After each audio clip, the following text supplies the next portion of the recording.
Vă salut, dragi prieteni! Mă reîntorc cu un nou episod, unul care v-am promis anterior despre cele 3 timbre. Lumea timbrelor este de asemenea un hobby foarte nobil.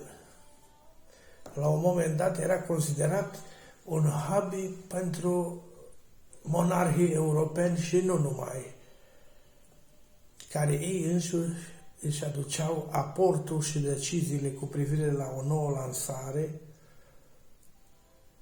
în circulație. Din păcate, odată cu introducerea internetului, a e-mail-ului și celelalte aplicații de socializare, în ultimele decenii, acest nobil hobby a scăzut mult în popularitate.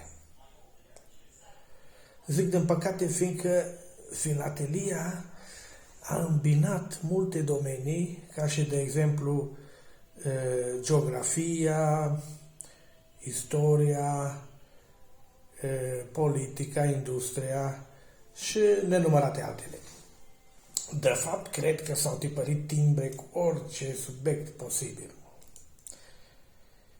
Din această cauză, urmărind istoria lor, de fapt urmărim istoria umanității în general.